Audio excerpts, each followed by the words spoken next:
Good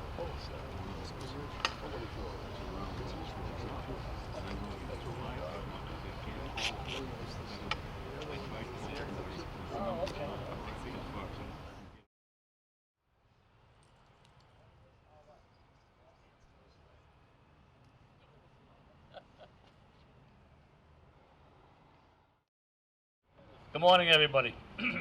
Thank you and welcome to Southborough. What a beautiful day we have once again to share Veterans Day. It's again my honor to stand alongside American Legion Post Commander Dan Calander and my fellow veterans as we pay our respects on this Veterans Day, November 11, 2021. To begin our observance, we'll once again will be welcomed with a national anthem played by Trotter Middle School music director Jamie Clark. If veterans, folks in the crowd, please remove your hats, stand at attention, and civilians, if you could please cross your hearts. Jameson. Detail. 10. Hut!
Outstanding. Thank you, Jamie, once again.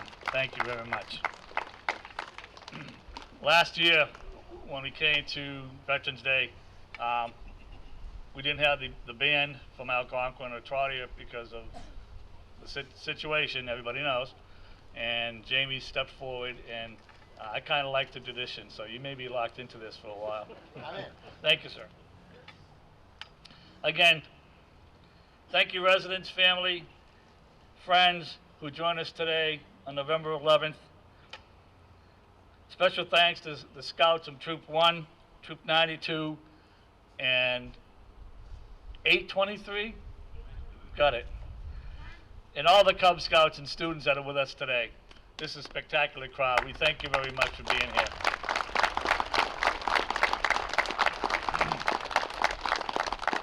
Once again, a deep appreciation to the Southborough Fire and Police Departments for joining with us here today. They support us every year, throughout the year, 24/7.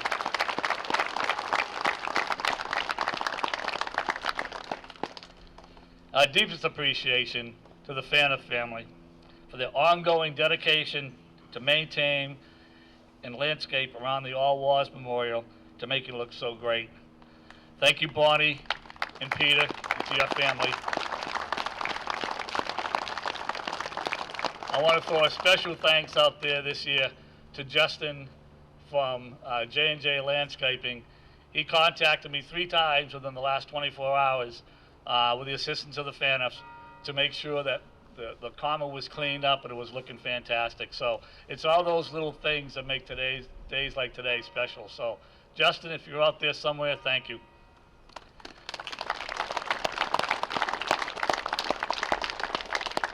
I'd like to bring Adam and PJ Fanner forward, please.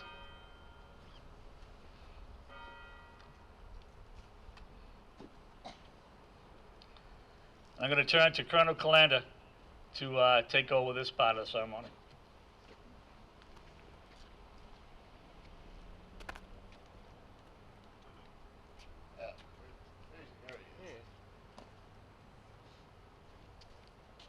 PJ.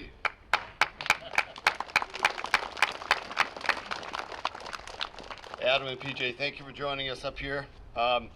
As Commander Wynot stated, we offer a special thank you to all who continue to support our veterans, including the students at Trottier Middle School who wrote wonderful letters of appreciation to our local veterans. The scouts who always come in great numbers every year and who also often provide letters, cards, and treats to the veterans on Veterans Day. Our public safety professionals who serve and protect us all every day, and of course the Faniff family. Commander Wynot mentioned the amazing work that Bonnie and Peter do every year to maintain this beautiful memorial. We also want to recognize the service of their sons Adam and PJ Faniff, who annually volunteer their time to put up and take down American flags along our streets, adding to the beauty of our town and showing its patriotism. In recognition of their service to our community and our veterans, I'd like to present Adam and PJ with admission into the Sons of the American Legion. Please join me in thanking them and welcoming them as members of the American Legion.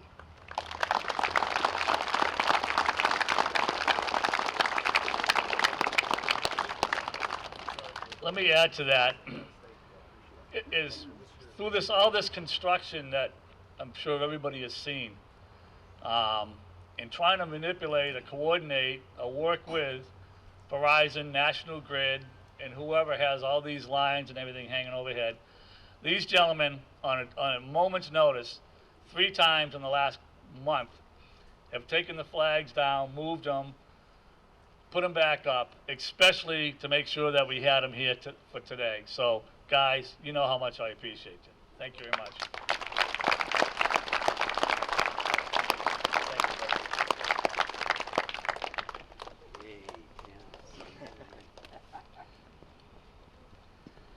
Today we remember that in 1918, at the 11th hour, the 11th month, and the 11th day, Germany formally surrendered hostilities. While other nations agreed to stop fighting, it wasn't actually until June 28th of 1919, 7 months later, that all nations came to and signed the Treaty of Versailles, which officially ended World War I, the war to end all wars, a war that resulted in an estimated 40 million soldiers, civilians killed or wounded.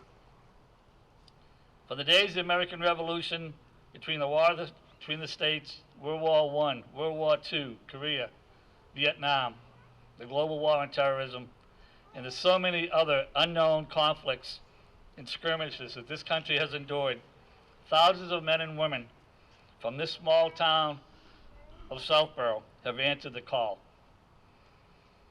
As we enjoy the freedoms today, there are husbands, wives, sons, and daughters serving around the globe, standing the watch 24 hours a day, 7 days a week, 365 days a year. The challenges to defending our country and our democracy are even greater today. Challenge which most of us cannot even fathom. Yet these sons and daughters of Southborough, and there's so many other small towns that make up this great nation, stand and face those challenges every single day. Freedom's not free. There is always a cost. Not just a monetary one, but a personal cost for each one of these servicemen and women who stand on the front lines. This morning, Carolyn Dykmer contacted me this morning. If many of you don't know, there's some redistricting going around, so Carolyn will no longer, this would have been her last Veterans Day to be here in town. With the new changes, she will not be Southborough's rep. But I can tell you, deep down, she wanted to be here today. She contacted me this morning. She was ill. She could not do it. I'm sure she will be back here on Memorial Day. Not to say he's pinch hitting, but I'd like to bring forward Selectman Andrew Dennington from the Southborough Select Board, son of an Army veteran, who will share his perspective on this day. Andrew.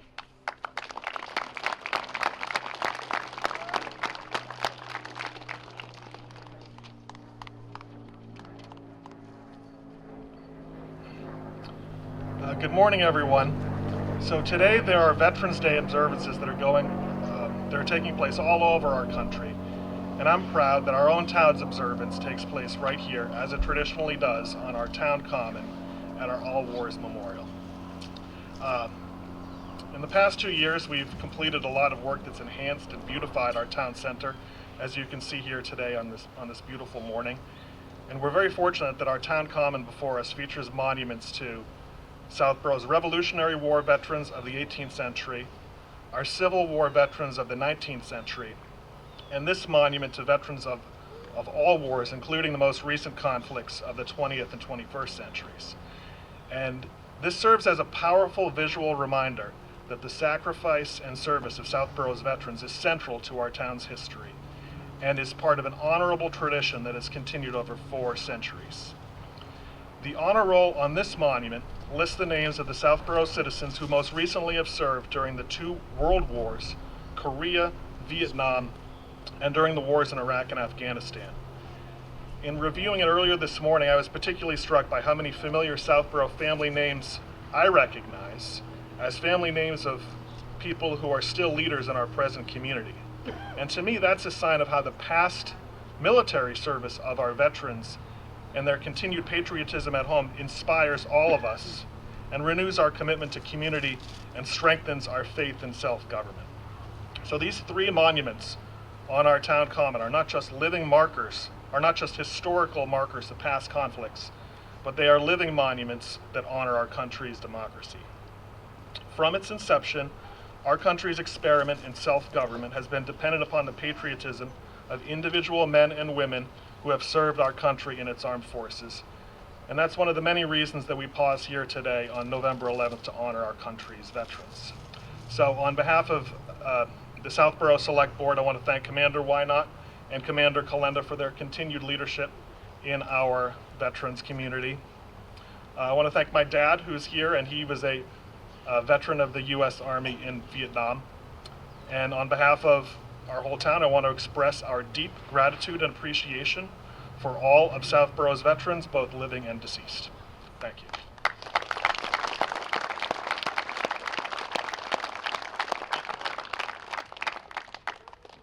Welcome home, Mr. Dennington. I'd like to ask Colonel William Jackman, a Vietnam veteran, to come forward and read the names of those veterans who are buried at Rural Cemetery in Burnett Park in the last year, sir. Thank you, Steve. Thomas Steriale Jr., Southborough, Peacetime, Navy. Leonard W. Dunstan, Hardwick, Massachusetts, World War II, Air Force.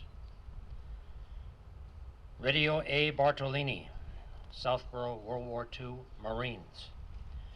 William Henry O'Rourke, Westboro, Peacetime, Air Force. Arthur Kenneth Holmes, Southborough, World War II, Army. Ronald O. Edgren, Southborough, National Guard. Frank Williams Jr., Southborough, Iraq, Army. Warren R. Meyer, Shrewsbury, Peacetime, Coast Guard. Charles Colcord, Southborough, Korea, Navy. Robert E. Clark, Marlborough, Peacetime, Air Force. James K. Urban, Southborough, Vietnam, Army. Edward Earl Jackman, Analaya, Turkey, Vietnam, Army. William S. McLaughlin, Vero Beach, Florida, Army. Paul J. Berry, Southborough, World War II, Army. William Sudem, Laconia, New Hampshire, Army. In Burnett Burial Park, John L. Gardner, Hamilton, Massachusetts, World War II, Navy. Thank you. Thank you, Colonel.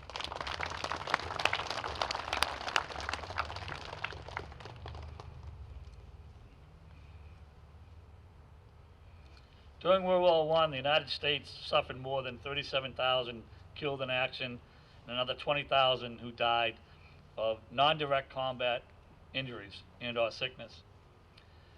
Many were buried in cemeteries such as Flanders Field in Belgium. Lieutenant Colonel John McCrae, a Canadian poet, physician, author, artist, and surgeon, authored a poem which shared his vision and thoughts of what he saw.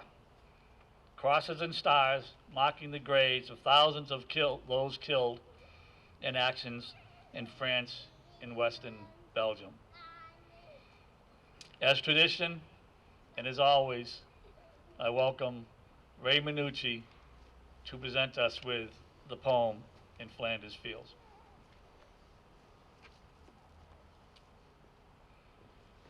In Flanders fields the poppies blow, between the crosses row and row that mark our place, and in the sky the lark still bravely singing, scarce stirred amid the guns below.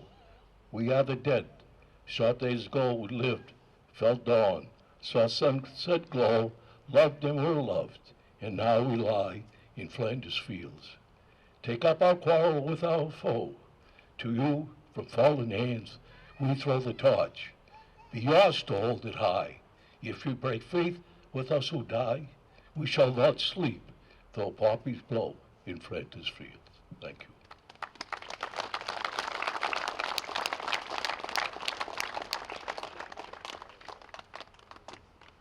On this little podium next to me is the poem In Flanders Field. When the Faniff family, led by Peter, kind of redid this area many years ago, I forget how long it's been, but it's been a while, he erected this so that people could see this and read it. Ray Minucci, and on my notes here, I have that poem. Ray Minucci doesn't even look down at the sheet, if you notice, or at this plaque. He continues to read that and recite that from memory. So you youngsters out there, put your cell phones down once in a while and memorize things instead of reading them. So Raymond, outstanding once again. Thank you, sir.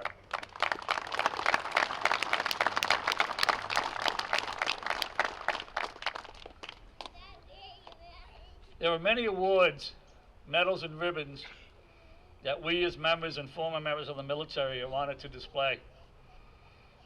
But one of these is very special because it's earned more than I would venture to say, because it's not by choice, because it literally requires that you shed your blood for your country. It's presented to members of the armed forces of the United States or civilians of the United States who, while serving under competent authority, was wounded, killed in action, or has died of injuries received. This is the Purple Heart. Previously referred to as a badge of military merit and taking form of a heart sewn on a piece of purple cloth. It's the oldest military award having been first authorized by General George Washington in August of 1782. It's why the medal that we see today is surrounded with a gold edging and has the profile of the president. Though it wasn't presented for those killed or wounded in engagements and actions in the Mexican Civil or Spanish-American War, it wasn't until 1931 that General Douglas MacArthur reopened the effort to create a new design. In February of 1932, the War Department formally authorized, began to present to those who provided proof, and what proof do you need other than being wounded in action, the Meritorious Service Citation Certificate of the Army Wound Ribbon, or had worn chevrons prior to April 5th, 1917, that were awarded the Purple Heart. Today, even though I could not identify all those servicemen from this town that have earned, and I say earned, the Purple Heart, I wanted to at least honor them and show that we recognize their service and their contributions and their sacrifice. Some of the names that I came up with, and please don't hold it against me if there's someone I don't know, I'd like to know them, but people that come to my name were Arthur Butler, World War II, who was wounded on Okinawa. Don Morris, another World War II veteran, and the founder and the dad of the Morris family over here. Austin Kelly, well known in town. And Edward Angelico, another well-known resident in town, both World War II veterans. Of course, Bob Foley, who was killed in Vietnam, and a good friend of mine, Jack Kavanaugh, who was also wounded in Vietnam. And two that I haven't met, but Chris Beasley and also Jonathan Watson, both from Iraq. Unfortunately, Mr. Watson couldn't be here today. I was hoping he could be. So today, we're going to raise the Purple Heart. Colonel Jackman, please come forward. The flag will be raised here at the All Wars Memorial and will continue to fly throughout the year to recognize those who were awarded this personal and truly earned award. So, Colonel, would you please raise the Purple Heart flag?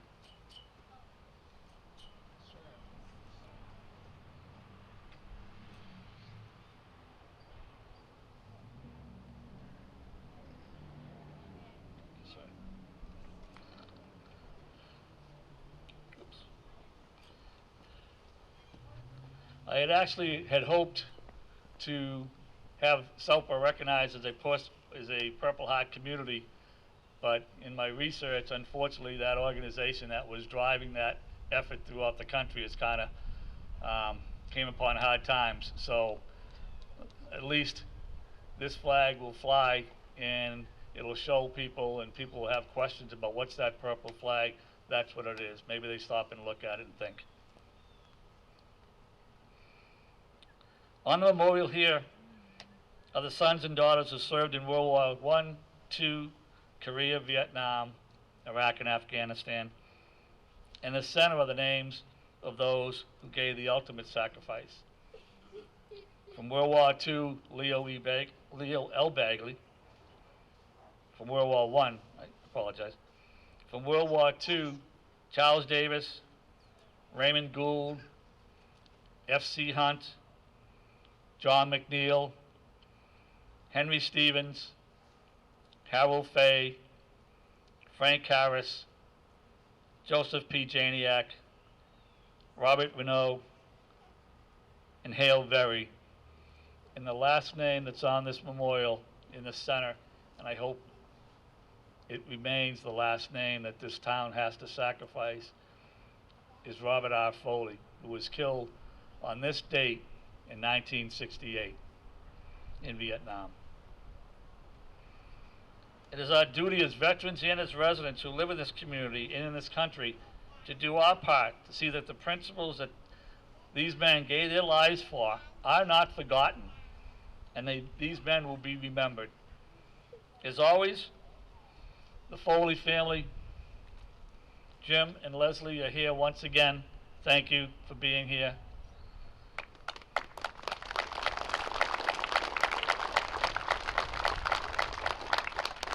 They are with us every Memorial Day and every Veterans Day to pay tribute to their brother.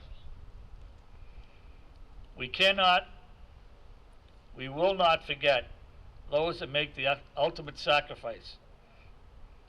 There is a cost of freedom. Freedom is not free. Don't ever forget that. Sergeant at Arms, execute the rifle salute.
Order. Arms. I would like to thank Julie Howell, who is a senior at Algonquin, and Ellie Westfall, who is a junior at Algonquin, for providing taps for us today. Thank you, young ladies. Great job.